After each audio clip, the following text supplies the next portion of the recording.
어제까지 저희가 뉴스에서 전해드렸던 곽상은 의원, 종로구 지역구 의원인데요. 어제 뭐 사표를 냈다고 합니다. 그 얘기 해보겠습니다.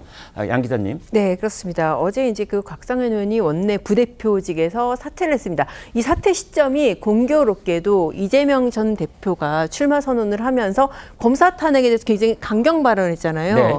그리고 나서 바로 어떻게 보면 사퇴를 한 지금 그런 시점으로 이제 그렇게 되는데요. 이것을 본인이 직접 뭐 사퇴의 변을 밝힌 것도 아니고 당 내부에서 마치 정리를 하고 이제 대신 발표하는 듯이 이제 그 윤종군 원내 대변인이 그렇게 얘기를 했습니다. 네. 뭐라고 그랬냐면은 뭐 당론 표결 과정에서 지금 뭐 이렇게 당론하고 달리 그 표결을 해서 무리를 빚은 데 대해서 사과를 했다. 그리고 이 당론의 엄중함과 사안의 심각성을 충분히 규지시켰다라고 원내대변인이 그렇게 얘기를 했습니다. 이거는 사실 어떻게 보면은 이거를 그대로 방치했을 경우에 일단 개딸들부터 이제 정말 문자 폭탄 이미 많이 받았고요. 그리고 이 개딸들의 어떤 이 여론 때문에 아마 또 징계라든지 사후 절차에도 나가지 않았을까. 네. 그것을 어떻게 보면은 사전에 이제 미리 본인이 사퇴하는 것으로 막고 정리하는 그런 절차가 아니었을까 생각이 듭니다. 네. 이승훈 변호사께요.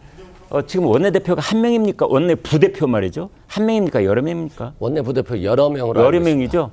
그렇다면 네. 저분이 저 원내 부대표 자리 사표되는 게 의미 있는 그런 행동입니까? 아니면은 뭐 그렇지 않은 겁니까? 큰 의미는 아닐 것 같은데요. 예. 자신의 어떤 행동에 대해서 정치적으로 뭐 책임을 지는 의미에서의 사표를 낸 거 아닌가 싶고요. 네. 저는 좀 곽상은 민주당 의원이 조금 성급했던 것 같아요. 예. 왜냐하면 이제 검찰에서 민주당으로의 어떤 공격이 큰 상태에서 네. 지금은 좀 견제해야 된다는 어떤 의견이 굉장히 높고 있고 네. 또 이 탄핵 소추를 한 게 아니라 탄핵 발의를 통해서 검사의 잘못이 무엇인가를 확인하는 과정이기 때문에 네. 다소 탄핵 소추 사유가 부족하다 할지라도 국회에서 한번 청문 절차를 통해서 한번 확인해 보자라고 하는 것이어서 이때는 좀 당론을 따라가 주고 만약에 탄핵 소추 과정에 있어서 좀 부족한 부분이 있었다면 자기 소신을 좀 발언하는 게 좋았을 것 같은데 너무 성급하게 해서 그러니까 오히려 성급하다는 좀 것이 지지자들의 원내 비판을 받았다. 부대표 사표 낸 것이 성급한 게 아니고 그 이제 결정이, 본회의 맞습니다. 투표 때 기권한 것이 성급하다. 네, 탄핵 발의와 관련해서 기권한 게 좀 성급하지 않았나 생각됩니다. 네. 제가 우리 이승훈 변호사께 하나 여쭤보고 싶은 게 제가 아까 뭐 몇 말씀 제가 동의를 한다고 그랬는데 아니 이게 지금 171명인가 정당이잖아요. 근데 거기서 한 명이 기권한 거예요, 그것도.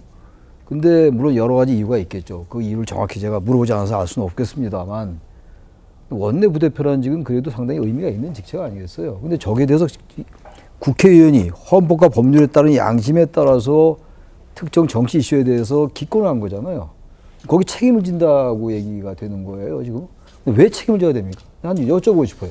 일단 첫째는 본인의 판단 아니겠어요. 그럼. 본인의 판단이라 왜 생각되고요. 책임질 수밖에 없는 구조가 되고 있는지가 참 안타깝다. 저도 좀 안타까운데. 왜 책임져야 되죠? 국회의원이 자기 생각대로 기권한 거예요. 자 양심과 생각에 따라서 그게 표결 이해가 안 과정에서 가요. 의사 표시를 했는데 그걸 책임져야 그러니까 된다. 적어도 몇 명은 그런 사람이 나오는 게 정상적인 집단의 모습이에요.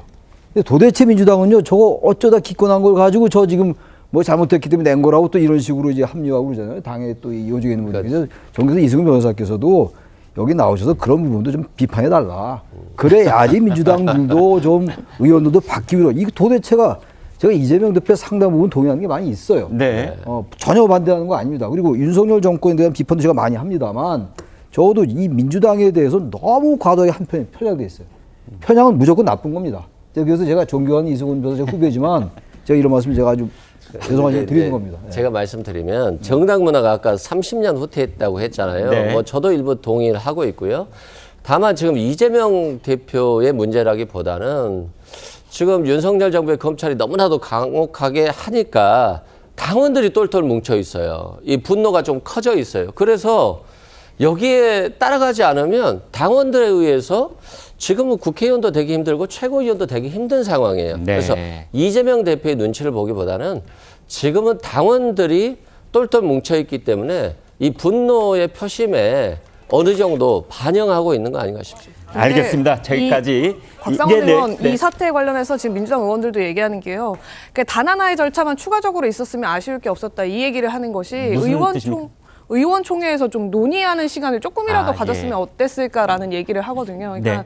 그 이 김용민 의원이 이걸 발의해가지고 당론으로 가기까지 의원총회에서 사실상 보고만 있었고요. 김용민 의원 보고에 대한 그 의원들 사이에 토론은 없이 바로 당론 발의하고 그날 오후 본회의에 올려버린 거거든요. 그러니까 의원들 사이에서는 그럼 소속된 의원들은 대체 무엇이냐. 우리가 이게 단일 대우로 이뤄서 민주당이 당론으로 발의를 하겠다고 하는 법안이라면 적어도 회람을 하고 의원들이 어떤 의견을 갖고 있는지는 좀 들어본 다음에 결정을 하는 의사결정 구조는 좀 필요했던 것이 아니냐.